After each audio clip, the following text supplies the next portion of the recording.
আসসালামু আলাইকুম রহমতুল্লাহি বরকাতুহু। কেমন আছেন আপনারা? আলহামদুলিল্লাহ আমরাও ভালো আছি। আমাদের কাজ আবার শুরু হয়ে গেছে। এই যে কাল ছাই পড়েছে, ছাই কাল থেকে আবার আরও পড়বে। তো কাজ আমাদের একটু স্লো হয়ে গেছে এখন, এই কারণেই কাজটা স্লো করেছি। কেন কি ঢালাই হয়েছে, এই স্যাটারিং খুলবে মোটামুটি 25 তারিখের পর। তো 25 তারিখের পর স্যাটারিং খুলবে, ওই জন্যই এই কাজটা বাকিটা স্লো হয়ে আছে। এই কাজটা একটা রোলারের আমরা ব্যবস্থা করছি। এই রোলারটা এসে এই ছাইটাকে আরও 10-12 গাড়ি ছাই পড়বে। তো ছাইটার মধ্যে বিছিয়ে ভালো করে ফিলিং করে রোলার চালাবো একটা। তো ওই জন্য এই সেটিংটা না খুললে কোনো রকম কাজের আমরা আর পজিশন পাচ্ছি না কিছু এখন। আর এই জলসার জন্য একটু সব ছেলেরা এত টাইট হয়ে গেছে, এত দরাদরি করেছে, এত খাটাখাটলি হয়েছে আমাদের, ওই জন্য সব ছেলেরাও একটু রেস্টের মধ্যেই আছে। তো সামনে পুজো চলে এসছে, সব কাজের মধ্যে ব্যস্ত, সব কাজের ছেলে, সবারই ওয়ার্কশপ আছে, কেউ গাড়ি বিজনেস করে, কেউ আরও বিভিন্ন রকমের বিজনেসে যুক্ত আছে, কেউ কন্ট্রাক্টর আছে, ঠিকাদার আছে আমাদের মধ্যে। তো সব পুজো বলে সব ব্যস্ত আছে। তো ওই জন্য আমরা একটু পুজোতে সব পুজোতে আছে, অফ টাইমে সব থাকে, আমাদের সঙ্গে কাজে যুক্ত থাকে। যখন যাকে যেটা বলি তখন সেটা সে করে। তো এই পুজো আছে বলেই একটু কাজটাকে ঢিলা করেছি। কেন পুজো বলুন বা ঈদ বলুন বা আরও কোনো অকেশন বলুন, সেই টাইমটাতে একটু কাজের চাপ থাকে সবারই। আর আপনার অনেকজন অনেক রকম চিন্তা করে রাখে, তো পুজোতে এই করবো ওই করবো, এই কাজটা আমার ফিনিশিং হবে, এই কাজটা আমার ডেলিভারি চাই। সেই জন্যই আমরা একটু একটু ঢিলা ছেড়েছি কাজটা। আবার পুজোর পর ইনশাল্লাহ জোরদার আপনার 5 তারিখের পর, অক্টোবরের 5 তারিখের পর কাজ স্টার্ট হয়ে যাবে জোরদার। তো এখন কাজ চলছে, কালকে আরও ছাই পড়বে।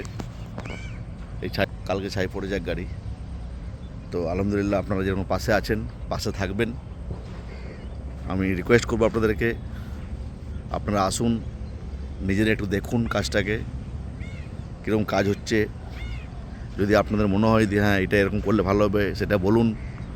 এই যে কবরস্থান দেখছেন আমাদের পাশেই আছে, কবরস্থানে প্রচুর জঙ্গল, কোনো মাইয়া তেলে অসুবিধা হয়, প্রচুর কাঁটা, প্রচুর জঙ্গল, ওগুলো সাফা করার ব্যবস্থা চলছে। অ্যাকচুয়ালি ওর থেকে শুরু করেছি আমরা। এই যে কবরস্থান, এই দেখুন গরু ঢুকেছে, ঠিক আছে।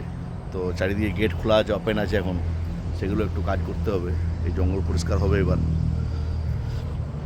তো এই দেখছেন ঘেরা আছে, ডাস্ট না উড়ে। শুক্রবার দিন যে নামাজ হয় বা আরও 5 ওয়াক্ত নামাজ হয় এখানে, তার জন্য যাতে ডাস্টটা না উড়ে ওইদিকে যায়, মানুষের গায়ে যাতে না লাগে, তার জন্য একটা পার্টিশন দিয়েছি আমরা মাঝখানে। তো একটাই রিকোয়েস্ট করবো আপনাদেরকে, এত বড় একটা কাজ হচ্ছে, যে যেখান থেকে দেখবেন বা যে যেখান থেকে আছেন একটু পাশে দাঁড়াবার চেষ্টা করবেন। আমরা অক্টোবর মাসে ঢালাই করব, এটা লাস্টের দিকে চিন্তা ভাবনা করেছি।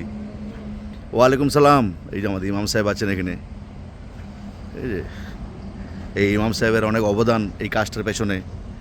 ইমাম সাহেব যদি আমাদেরকে না বলতেন এই কাজ হচ্ছে না, এই কাজ হচ্ছে না, তাহলে পুরনো কমিটি এখান থেকে সরতেন না, আর আমরা আসতেও পারতাম না এখানে কাজ করার জন্যে। তো ইমাম সাহেব আপনি একটু বলুন যে আজকের ডেটে দুর্গাপুর মাইনরিটি সোশ্যাল ওয়ার্কার্সের যে কমিটি এসছে, ওরা কেমন কাজ করছে। माशाअल्लाह सुभान अल्लाह। इस खैरासुल कब्रिस्तान में जब से new committee Durgapur minority social workers का यहाँ पर आना हुआ है, तब से अल्हम्दुलिल्लाह इस खैरासुल कब्रिस्तान में आप देख ही रहे हैं, बहुत सारा काम हो चुका है और अभी हो भी रहा है।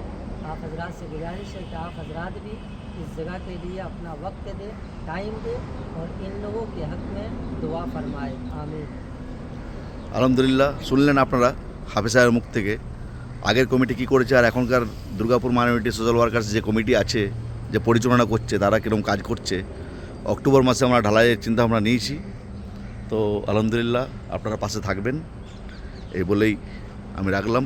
আসসালামু আলাইকুম রহমতুল্লাহ বরকাতহু।